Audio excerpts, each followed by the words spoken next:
Olá, bom dia, boa sexta-feira.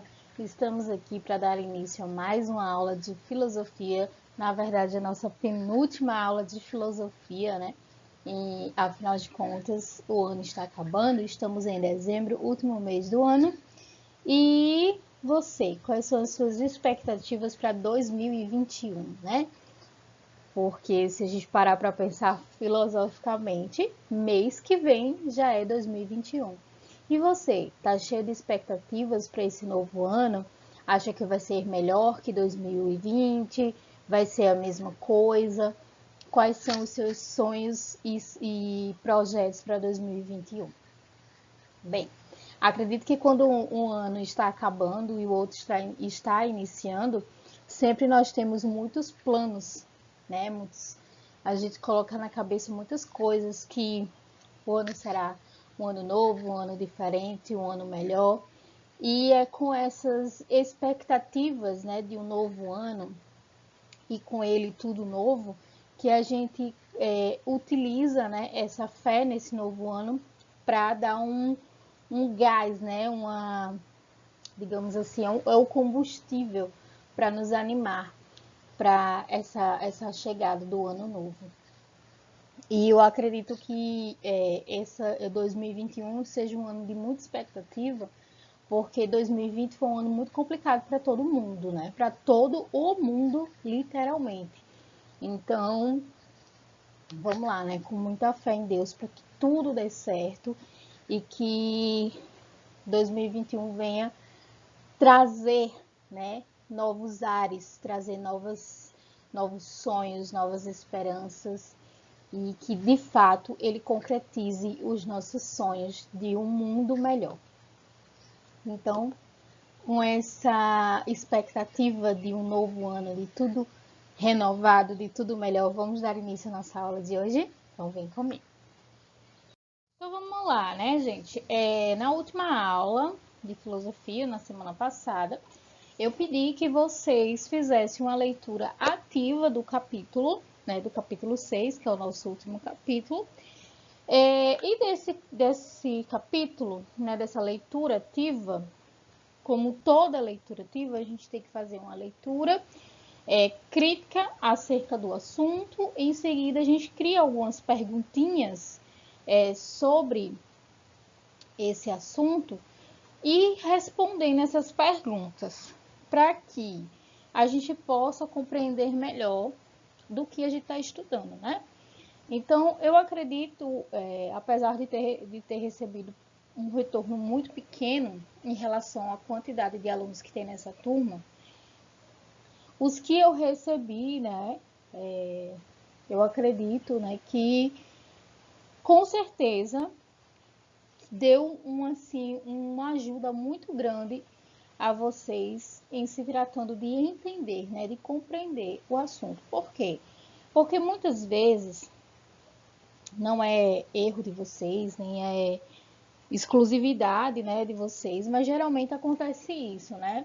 O aluno, ele se retém muito à sala de aula, aquele mínimo, né, que é dado em sala de aula, e esquece que o aprendizado ele tem que ir além da sala de aula, porque a sala de aula ela é uma porcentagem de um total, né? Então o que você lê, o que você escuta na sala de aula é de extrema importância, porém você precisa buscar além do que você aprendeu. Então você leu sobre determinado assunto na sala de aula, estudou sobre isso, então vai fazer pesquisas, né? Se aprofundar mais sobre o assunto, porque conhecimento nunca é e nunca será demais. Então ninguém detém todo o conhecimento e é 100% expert em nada. Porque mesmo aqueles que são especializados em alguma coisa, sempre estão aprendendo um pouco mais. Então, todos os dias nós aprendemos um pouco mais. O aprendizado, ele não tem limites, tá? Por isso que Sócrates, né, ele soltou aquela bela frase de que só sei que nada sei. Porque, apesar de ter sido considerado o homem mais sábio da humanidade, ele mesmo com toda a sabedoria, com todo o entendimento que ele tinha, né? Ele dizia que eu só sei que nada eu sei. Porque ele tinha plena consciência de que o aprendizado ele é construído diariamente e que nunca você é dono da sabedoria. Você sempre vai aprender um pouco mais, sempre. Então ele foi muito humilde em reconhecer isso, primeiramente, né? E segundo, de dizer, ele foi mais sábio ainda em dizer que o conhecimento nunca é demais. Então vamos lá, gente. O nosso assunto é sobre cultura, né? A cultura. Então, página 100 aí do livro de vocês. Então, abram o livro para acompanhar comigo junto à leitura e a gente ir fazendo as reflexões, né? Acerca do assunto, tá? Então, ele começa falando sobre a cultura e os modos de vida. Então, ele começa com a indagação, o que é cultura? Então, eu questiono a você também, aluno, né? O que é cultura para você? Então, geralmente, quando a gente fala assim, cultura, a gente relaciona a hábitos de um povo, né?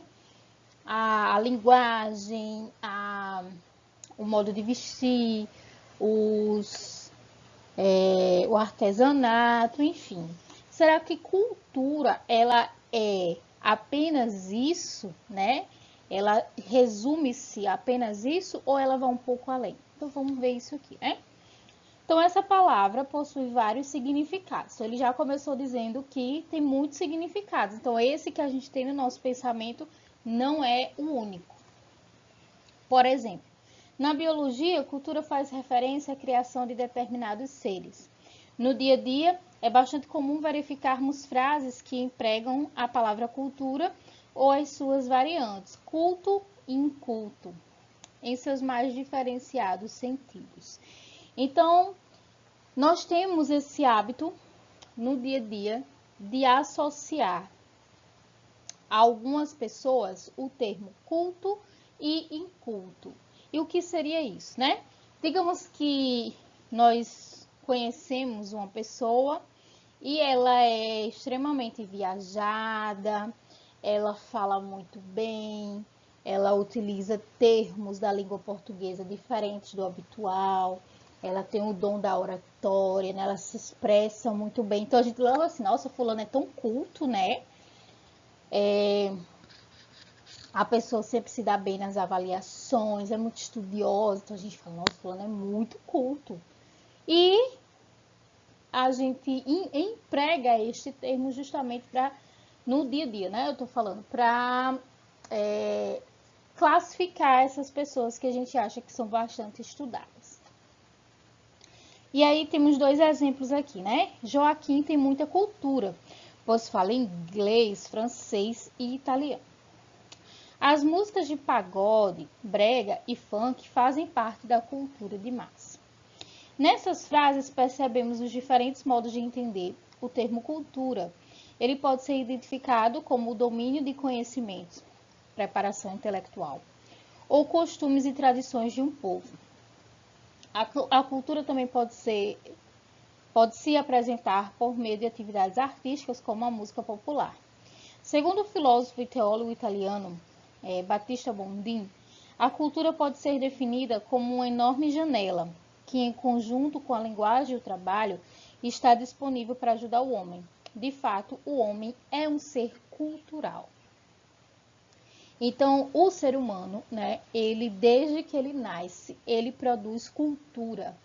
Primeiramente que ele já nasce dentro de um ambiente, né, que já tem a sua própria cultura e ele vai construindo a sua cultura ao longo do tempo. A gente vai ver isso um pouquinho mais na frente. Os termos culto e inculto também são utilizados para fazer distinção social. Assim, na sociedade contemporânea brasileira, afirmar que alguém é inculto porque não sabe ler e escrever deixa transparecer que a aquisição de cultura está ligada à posição social do indivíduo, ou seja, que as camadas privilegiadas têm maior acesso ao saber dito. A cultura, todavia, não é determinada pela classe social ou pelo poder aquisitivo, né? Então, além de tudo, ainda há a questão do preconceito. Nós vivemos dentro de um país dotado de muitas desigualdades sociais, dotado de muitas faltas de oportunidades, de emprego, de educação, de saúde.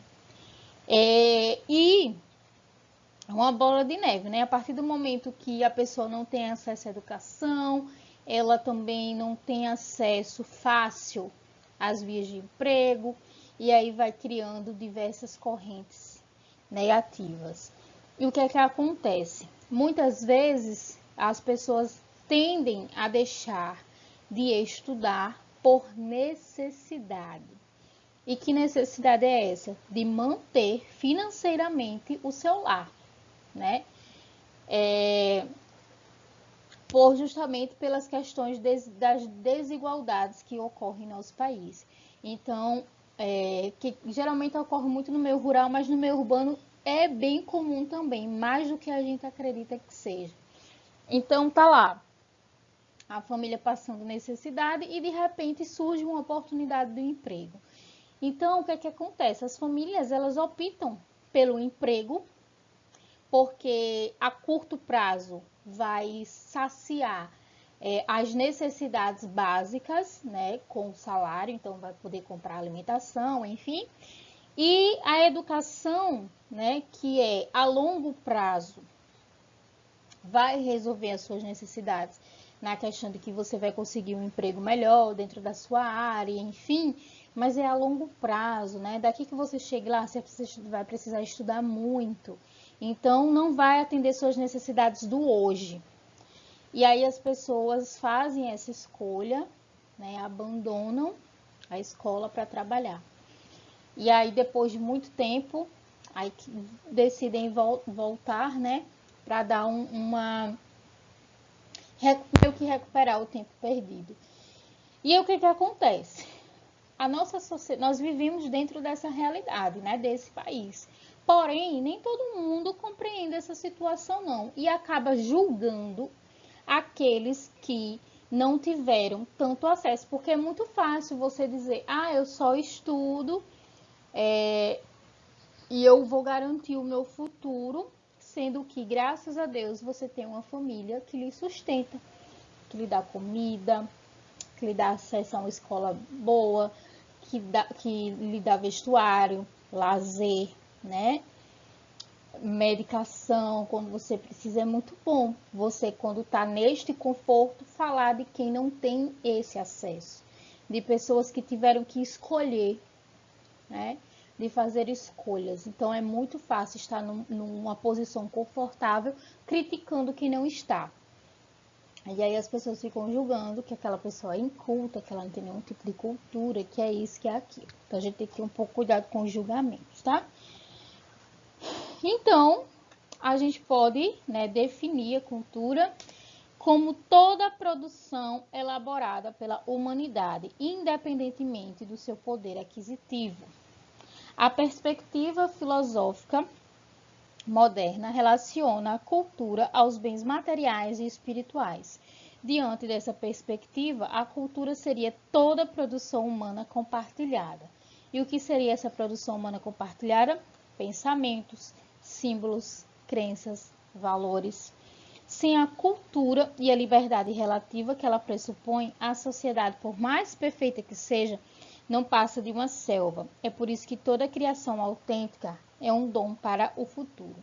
Então, a gente pode definir a cultura, né, como toda produção elaborada pela humanidade, independentemente do seu poder aquisitivo, independentemente da sua classe social, né?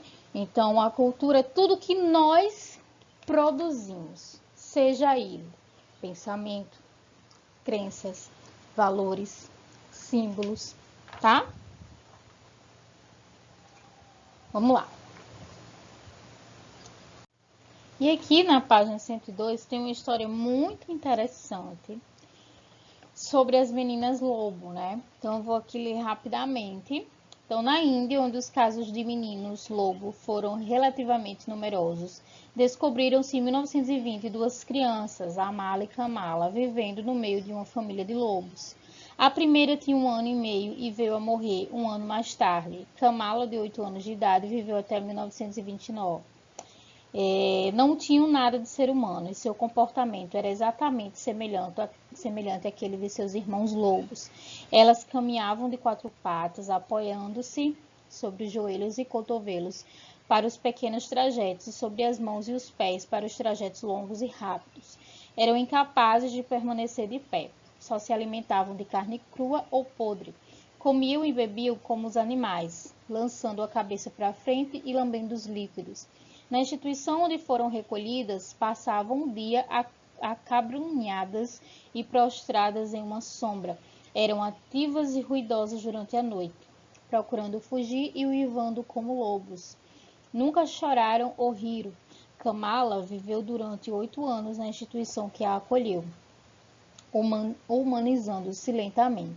Ela necessitou de 6 anos para aprender a andar e pouco antes de morrer só tinha um vocabulário de 50 palavras. Atitudes afetivas foram aparecendo aos poucos. Ela chorou pela primeira vez por ocasião da morte de Amala e se apegou lentamente às pessoas que cuidaram dela e às outras crianças com as quais conviveu. A sua inteligência permitiu-lhe comunicar-se com outros por gestos, inicialmente e depois por palavras de um vocabulário rudimentar, aprendendo a executar ordens simples. Esse relato verídico demonstra as diferenças entre os animais humanos e os animais não humanos.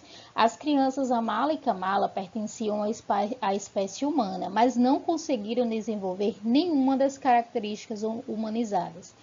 Apresentavam ação instintiva, não choravam, não riam e, sobretudo, não falavam.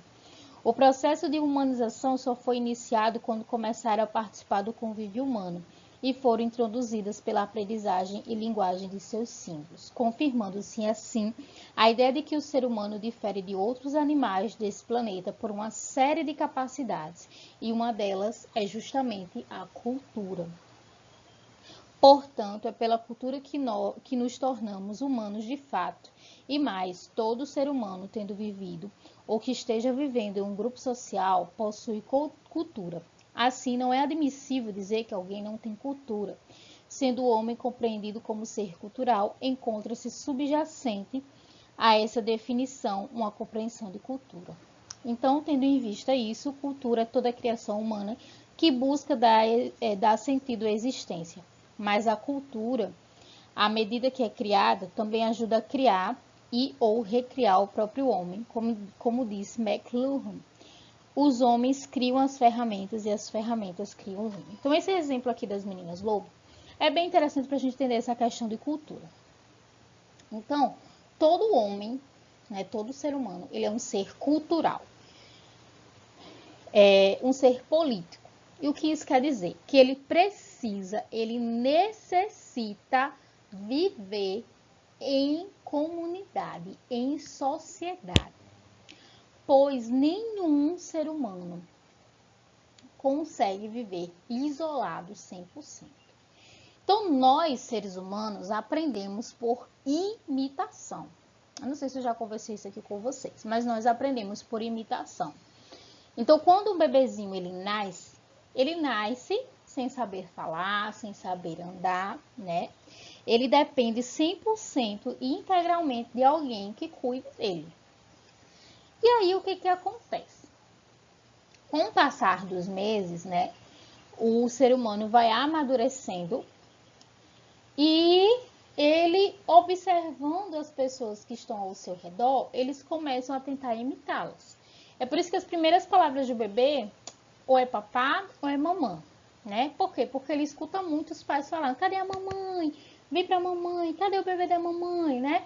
Então, de tanto ele ouvir esse mamãe, mamãe, mamãe, ele acaba tentando reproduzir esse som, porque ele acha interessante. E aí ele começa a reproduzir aqueles sons que ele mais escuta. E depois, com mais um pouco de amadurecimento, ele vai tentando imitar as pessoas andando. Então, é por isso que ele começa a engatear, começa a andar segurando nas coisas, porque ele quer criar também aquela independência que os outros que estão ao seu redor têm. Então, nós aprendemos por imitação. Nós não temos essas características humanas de andar, falar, comer na mesa, com garfo, com faca, tudo, porque nós somos seres humanos, não. Nós sabemos de tudo isso e aprendemos tudo isso pela convivência com outros seres humanos. A exemplo disso, são essas meninas lobos que foram criadas no meio de lobos. Então, elas não tinham, elas apesar de fisicamente, né, serem humanas, elas não tinham características de ser humano. Então, elas não sabiam andar como ser humano, elas não sabiam falar, elas não sabiam demonstrar sentimentos simples como sorrir e chorar. Por quê? Porque elas aprenderam de acordo com o que elas vivenciavam, com o que elas viam.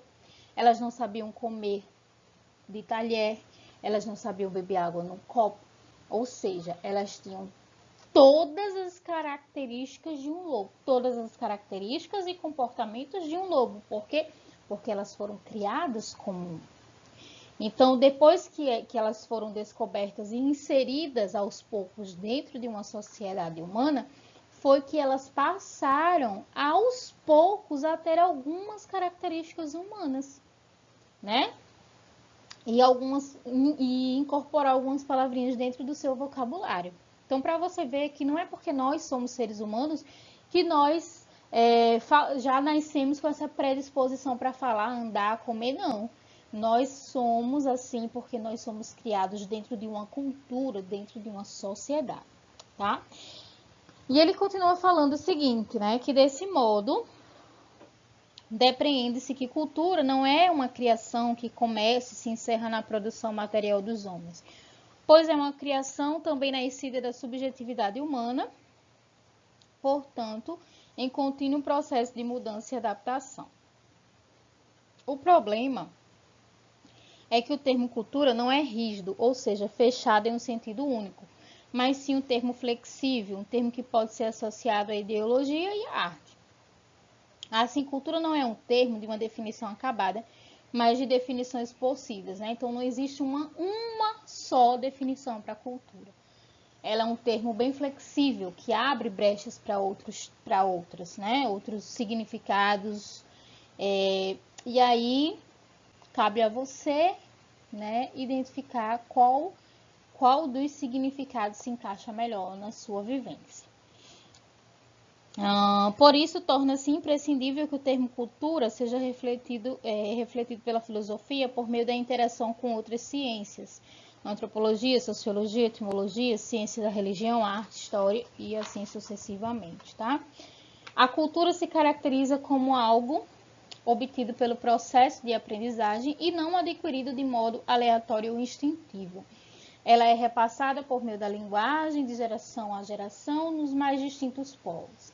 A cultura envolve os bens materiais e imateriais, sendo dinâmica e polissêmica. Para muitos pensadores, a cultura se desenvolve pela ação exclusiva dos homens. Então, quando ele fala aqui que a questão da cultura, né, ela é repassada por meio da linguagem, né, de geração em geração, nos mais distintos povos, e a cultura envolve tanto os bens materiais como os bens materiais. Então, os bens materiais são aqueles bens concretos que têm um espaço físico, como igrejas, monumentos, né? Então, espaços físicos. Já os imateriais são aqueles que não são físicos, porém fazem parte da cultura. Então, danças, música, festas populares, tá? Comidas típicas, tudo isso faz parte da cultura imaterial. Pode-se entender cultura a partir da composição de 3 elementos específicos: a criação da ordem simbólica da lei, a criação da ordem simbólica das relações entre os humanos e deles com a natureza, e, por fim, o conjunto de práticas comportamentais, ações e instituições. Além disso, não existe cultura no singular, mas sim culturas, né, no plural, porque o sistema de instituições sociais, religiosas, políticas, assim como os valores e os hábitos, alternam de sociedade para sociedade no decorrer do tempo. Então, a gente não pode chegar e dizer que existe apenas uma cultura, né?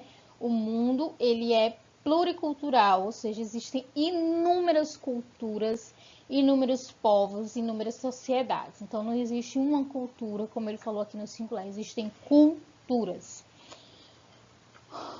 O ser humano como ser cultural, então desde a Grécia Antiga, a cultura engloba a percepção de que a humanidade altera a natureza para atender a seus interesses ou às suas necessidades. Nesse sentido, o ser humano interfere no meio, transformando-o com a prática do trabalho. Para tanto, torna-se necessária a aquisição de técnicas eficientes que tenham capacidade de melhorar a relação humana. E aí vamos ver aqui uma parte muito interessante na página 105, que é sobre a cultura de massa e a indústria cultural. Com certeza vocês já devem ter ouvido algum desses termos, né? Ou se não ouviu, com certeza fez parte dessa questão da indústria cultural, tá? Então vamos entender o que o termo cultura de massa designa práticas comportamentais e representações desenvolvidas pelas mídias com consonância com o aperfeiçoamento de técnico industrial. De acordo com a promoção das propagandas, esses fatores influenciam as obras de arte que se tornaram produtos na sociedade capitalista. Na sociedade pós-moderna, segundo o filósofo e sociólogo alemão Walter Benjamin, a arte perdeu a áurea. Ela foi destinada ao consumo imediato, tornando-se produto de mercado. A publicidade e os meios de comunicação disseminam a ideia de que a cultura é sinal de privilégio. Sob esse aspecto, de acordo com Mirilena Chauí, as artes podem perder suas características essenciais, passando de expressivas para reprodutivas e repetitivas, de trabalho de criação para eventos de consumo e de experimentação do novo para a consagração da moda e do consumo. Então, quando ele fala assim dessa questão das artes, né, ele incorporou aqui a arte nesse contexto filosófico. É o seguinte, antigamente, né, antes da questão como é que eu posso dizer, da industrialização, da modernização, os artistas faziam arte, digamos assim, que por amor, se é assim que eu posso dizer. Muitos artistas que hoje são famosíssimos, suas obras de arte valem milhões e bilhões e bilhões, não tiveram um centavo de reconhecimento enquanto estavam vivos. Muitos não venderam uma obra de arte enquanto estavam vivos. Muitos morreram e deixaram aí mais de 100 obras, 150 obras prontas no ateliê e que nunca foram vendidas. Mas por isso eles deixaram de fazer arte? Não. Então eram outros tempos, eles mesmos produziam as suas tintas, não existia essa questão do consumismo exagerado.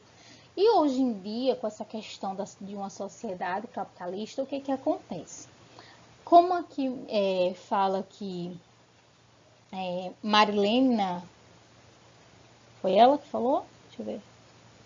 Não, foi o Walter Benjamin, ele falou que a arte perdeu a áurea. Por que ele diz isso? Porque a arte deixou de ser um processo expressivo do artista para se tornar produto de mercado.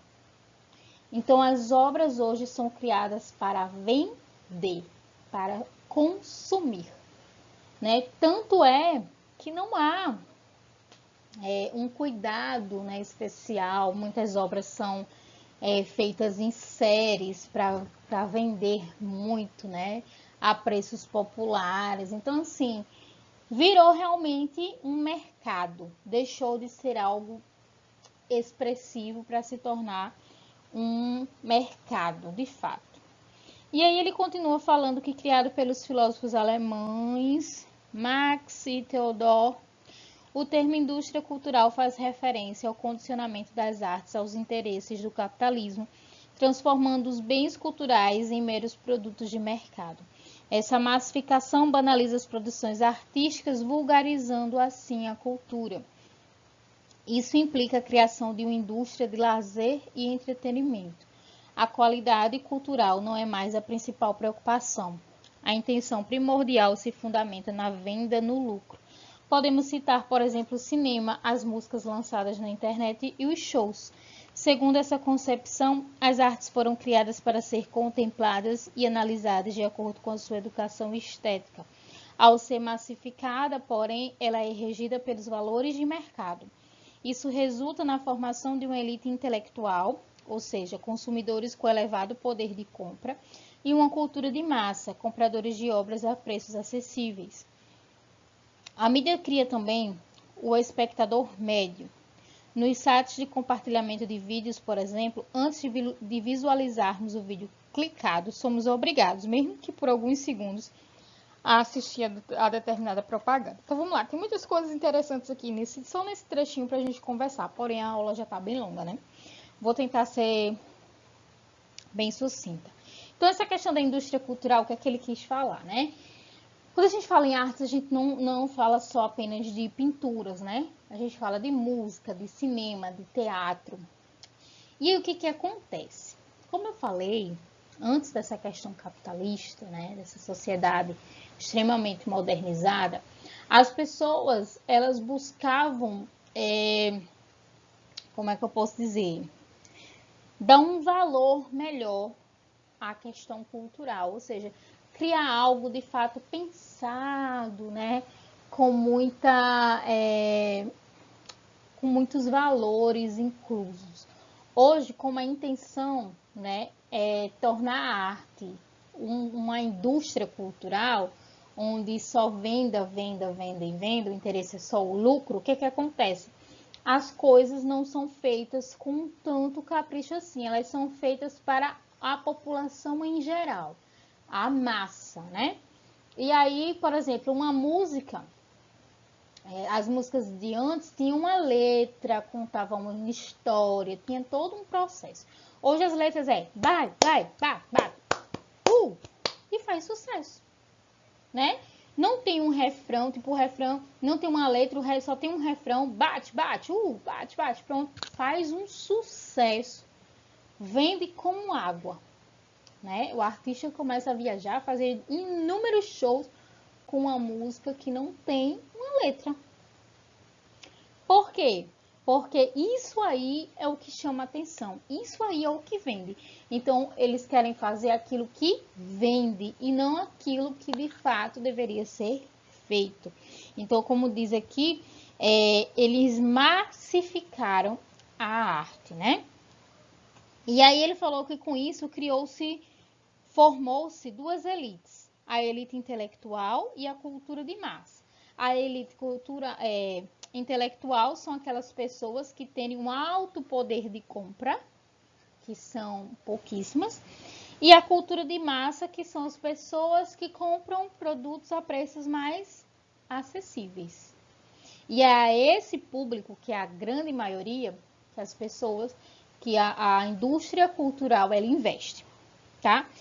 E ele fala também nessa questão dos vídeos, né? Você vai assistir um vídeo no YouTube, chega e irrita, porque você começa a assistir, quando você dá play, já tem 2 anúncios, que você é obrigado a assistir os 2 anúncios antes de pular, né, os anúncios e começar o vídeo. Você é meio que obrigado a assistir pelo menos o primeiro anúncio e metade do segundo anúncio. Por quê? Porque eles querem colocar dentro de um ambiente onde muitas pessoas irão assistir as suas propagandas, né? Fazer a sua divulgação. E aqui a gente tem uma tirinha bem legal, né? Que fala assim, show de rock em 1983. Então as pessoas estão lá com um isqueirozinho, uhul! Aí show de rock em 2010, as pessoas já estão com o celular na mão, em vez do isqueiro, tá lá o aplicativo do celular com a chaminha. Show de rock de 2013, né? Já tá lá, uhul! E atualmente, acho que vou assistir o resto depois. Ou seja, você tem a internet, que vai transmitir o show ao vivo e vai salvar, e você vai poder assistir quantas vezes você quiser. Você não precisa estar lá no meio do show para assistir Você pode ver e rever quantas vezes você achar necessário, porque você tem esse livre acesso hoje. Então, querendo ou não, as coisas perderam um pouco o seu valor, tá? Não vou me estender mais sobre o assunto, porque senão a aula vai ficar mais longa do que ela já está. Então, vamos lá, vou passar a atividade para vocês, né? A atividade inicia-se na página 106, com explorando o texto, para vocês poderem responder as próximas questões. Então, a atividade vai da página 106 até a página 112, tá? Próxima aula, né? Semana que vem, a gente vai corrigir esses exercícios juntos e pronto, e finalizar o nosso ano, tá bom? O nosso livro. Então é isso, gente. Responda as atividades. O prazo de entrega é até hoje às 17 horas. Um grande beijo. Tenham todos um bom final de semana. Fiquem na paz de Deus. E até a próxima semana, se Deus assim permitir. Tchau!